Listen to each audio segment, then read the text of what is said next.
हम लोग निकले हैं सपरिवार अपनी कार से मुंबई से प्रयागराज। मैं भूमिका और ये देखो भाई साहब हमारे राघव भैया सपरिवार निकले हैं। तो मैं आपको पहले थोड़ा फ्लैशबैक में दिखाता हूँ कि कैसे हम लोग अपने घर से और अभी ये जालना में हम लोग रुके हैं, तो यहाँ तक कैसे पहुँचे हैं। पहले फ्लैशबैक में आप ये देखिए। आप मुंबई के किसी भी कोने में रहते हैं, आपको सबसे पहले आना है थाना नासिक हाईवे पर।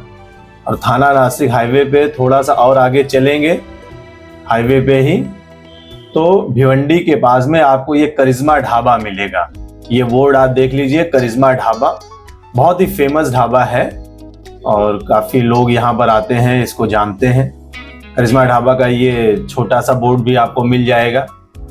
इसी करिश्मा ढाबा से थोड़ा और आगे जाएंगे तो आपको एक बोर्ड दिखेगा कि नासिक सीधा और नागपुर राइट की तरफ। देखिए ये बोर्ड आपको दिखेगा, इसी को फॉलो करना है। इससे थोड़ा आगे जाएंगे तो सड़क आपको राइट की तरफ ऐसे मुड़ती हुई दिखेगी। आपको मुड़ जाना है, मतलब नासिक हाईवे आपको छोड़ देना है। अब ये जो सड़क है ये आपको जाके आगे मिलाती है समृद्धि एक्सप्रेस पे। थोड़ा सा और आगे जाएंगे तो आपको ये समृद्धि एक्सप्रेस दिख जाएगा। ये ब्रिज है और फिर ऐसे पेंटिंग्स आपको मिलेंगी खूबसूरत सी। और उसके ठीक सामने आगे आपको दिख जाएगा हिंदू हृदय सम्राट बाला साहब ठाकरे समृद्धि मार्ग। ये लगभग 860 किलोमीटर का लंबा एक एक्सप्रेस वे है जो थाना से सीधा आपको नागपुर ले जाता है।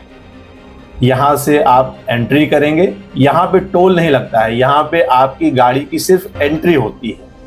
इसके आगे जब आप जाएंगे तो जगह जगह आपको कट मिलेगा, आपको कहाँ उतरना है, संभाजी नगर उतरना है या आपको नासिक उतरना है, लेकिन एंट्री यहाँ से होगी। और ये बहुत ही खूबसूरत मौसम था, बारिश हो रही थी, पूरा बादल घिरे हुए थे। और आगे आप जाते जाएंगे तो आपको 3 टनल मिलेंगी। ये पहली टनल है, ये थोड़ी छोटी है, उतनी बड़ी टनल नहीं है। उसके आगे जाएंगे तो आपको ये एक दूसरी टनल मिलेगी, ये थोड़ी लंबी है। पहाड़ों को काट के ये पूरा एक्सप्रेसवे बना हुआ है, तो जहाँ पहाड़ को पूरी तरह से नहीं काट सकते वहाँ टनल बना देते हैं। और फिर आपको ये जो टनल तीसरे नंबर की दिखेगी, ये सबसे लंबी टनल है। मतलब मैं जब गाड़ी लेके इसमें एंटर किया तो मुझे लगा कि यार ये मैं कहाँ आ गया हूँ। इतनी लंबी टनल देख रहे हैं, ये अभी खत्म होने का नाम नहीं ले रही है। मैं थोड़ा फास्ट फॉरवर्ड करता हूँ, नहीं तो ये खत्म नहीं होगी। ये देखिए इतनी लंबी टनल है, ये फास्ट फॉरवर्ड में चल रहा है, तब देखते जाइए। इतनी लंबी टनल में गाड़ी चलाने का जो मजा है वो अद्भुत है, अकल्पनीय है। वाह, फास्ट फॉरवर्ड में चल रहा है तब देखिए इतनी लंबी टनल है ये। मतलब ये 4x मैंने किया है, 4 गुना स्पीड मैंने बढ़ाई है, तब आप देखिए कि कितनी लंबी टनल है और कितनी मेहनत की गई है। पहाड़ों को कैसे काटा गया है और कैसे पब्लिक के लिए ये इतनी खूबसूरत टनल तैयार की गई और इतना खूबसूरत रास्ता तैयार किया गया है।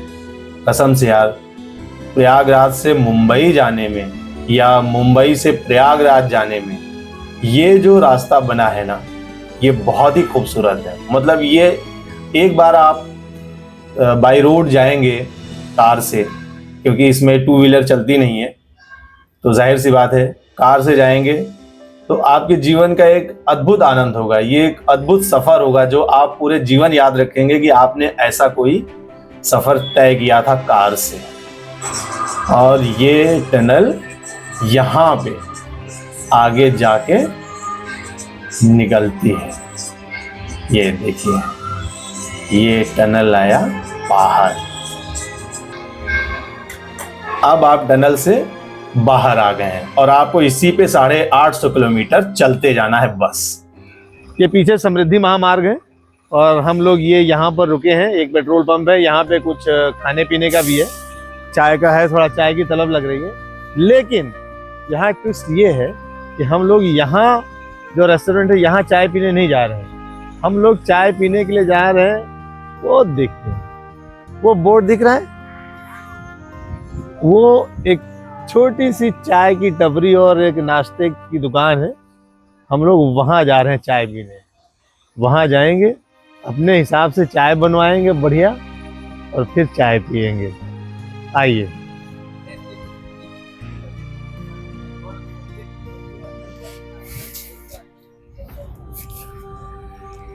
छोटी दुकान पे चाय पीने का मजा इसलिए है कि वहाँ आप अपने हिसाब से चाय बनवा सकते हैं। और ये सब जो रेस्टोरेंट है, यहाँ पे क्या होता है कि हाईवे के रेस्टोरेंट है, ये बोलते हैं कि चाय बनी रखी है, आपको इसी में से मिलेगी, तो मज़ा नहीं आता है।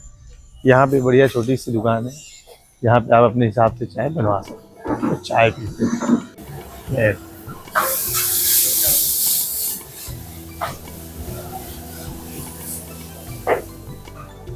बढ़िया। खाना तो शायद उतना मज़ेदार ना हो, लेकिन चाय बढ़िया मिल जाएगी, ये उम्मीद।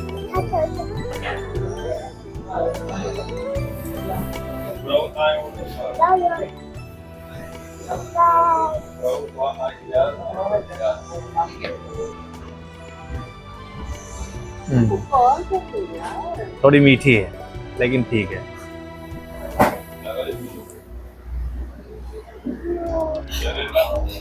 चाय पी चुके हैं, अब चला जाए आगे के लिए। अभी रास्ता बहुत लंबा है, अभी जालना में है। जालना से नागपुर कम से कम 5 घंटा लगने वाला है। नागपुर से सिवनी, जबलपुर, देखिए कहाँ पे रुकते हैं, या सिवनी या जबलपुर, और फिर अगले दिन प्रयागराज। चलिए पूरा सफ़र आपको दिखाते हैं। और अगर आप लोग भी बाई रोड कार से जाना पसंद करें, तो जो रूट हम आपको दिखा रहे हैं, यही रूट से आपको भी जाना पड़ेगा। तो चीज़ें थोड़ी आसान हो जाएंगी अगर आप इसको देख लेंगे पूरी तरह से, है ना। चलिए, अब आपको इसी समृद्धि महामार्ग में लगातार चलते जाना है। मौसम बहुत ही खूबसूरत था और हमने इतना एंजॉय किया पूरे सफ़र का। जगह जगह बोर्ड आपको लगे हुए मिलेंगे। जिसको नागपुर नहीं जाना है, उसके थोड़ा पहले उतरना है, तो उसके लिए अलग कट मिल जाता है। और जब आप कट से बाहर निकलते हैं तब आपको टोल देना पड़ता है। ये तय होता है कि आप कितनी दूरी चल चुके हैं, उस हिसाब से आपको टोल लगता है। और लगातार आपको चलते जाना है। मौसम बहुत ही खूबसूरत था, क्योंकि हम मानसून के मौसम में गए थे। जून के लास्ट में बारिश जगह जगह हो रही थी और हो गई रात। हम पहुंचने वाले हैं जबलपुर। ये सिवनी का इलाका है, जबलपुर और सिवनी के बीच। और हम पहुंच गए जबलपुर, भूमिका की दीदी के घर में, बिट्टू दीदी। और ये बेस्ट होस्ट हैं, इन्होंने इतना स्वागत किया हम लोगों का कि हम क्या ही बताएं। रात में हम इन्हीं के घर पे रुके, खाना वाना खाया बढ़िया, और सुबह हम यहाँ से निकले। अब हम जबलपुर से निकल चुके हैं और ये रास्ता जबलपुर के बाद समृद्धि मार्ग जैसा तो नहीं है, लेकिन बहुत ही खूबसूरत रास्ता है। ये भी बहुत बढ़िया एक्सप्रेसवे बना हुआ है। और ये हम पहुंचे शंकरगढ़। शंकरगढ़ में आप देख रहे हैं चारों तरफ पहाड़ है, और यहाँ के जो पहाड़ों की रचना है वो बहुत ही अद्भुत है। ऐसा लगता है कि किताबें एक के ऊपर एक ऐसे रखी हुई हैं। शंकरगढ़ से आगे निकले तो हम पहुंचे प्रयागराज। ये हम प्रयागराज की धरती में प्रवेश कर चुके हैं। प्रयागराज पहुंचते ही चेहरे की जो खुशी है वो एक अलग ही हो जाती है, क्योंकि अपना शहर है, अपनी माटी है। इतने साल से हम मुंबई में रह रहे हैं, मुंबई हमारी कर्मभूमि बन गई है, लेकिन प्रयागराज से एक अद्भुत नाता है। और जब आप जाएंगे, ये देखिए जो चमकीले बर्तन आपको दिख रहे हैं, ये गुलाब जामुन बिक रहे हैं। गुलाब जामुन ऐसे जगह जगह आपको पूरे रास्ते, और बहुत ही स्वादिष्ट गुलाब जामुन आपको मिलेंगे। जब भी आप जाइए प्रयागराज, तो प्रयागराज में नैनी के पुल से पहले ये दुकानें मिल जाती हैं। और फिर आता है हमारा ये पुल, नैनी पुल, जो प्रयागराज का एंट्री पॉइंट है। जिस समय ये पुल बना था, ये प्रयागराज वालों के लिए बहुत ही आकर्षण का केंद्र था। अभी भी बहुत सारे लोग शाम को इस पुल पर घूमने आते हैं। तो दोस्तों, हम पहुंच चुके हैं प्रयागराज की धरती पर। और ये हमारे बाएं तरफ से यमुना जी बह रही हैं, दाहिनी तरफ गंगा जी हैं, और आगे जाके इन्हीं दो नदियों का जब संगम होता है तो उसको कहते हैं त्रिवेणी संगम। तीसरी नदी ज्ञान की नदी है जो विलुप्त नदी है, क्योंकि कभी प्रयागराज की धरती पर बड़े बड़े ऋषि मुनि रहा करते थे। भरद्वाज ऋषि, जिनसे मिलने स्वयं प्रभु भगवान राम आए थे। तो दोस्तों हम पहुंच गए हैं प्रयागराज। ये व्लॉग हमारा यहीं खत्म होता है। आप लोग जब भी कार से मन बनाएं मुंबई से प्रयागराज आने का, तो आपका स्वागत है। हमारा व्लॉग देखिएगा, इससे आपको बहुत ही मदद मिलेगी। जय श्री राम, हर हर महादेव, वंदे मातरम।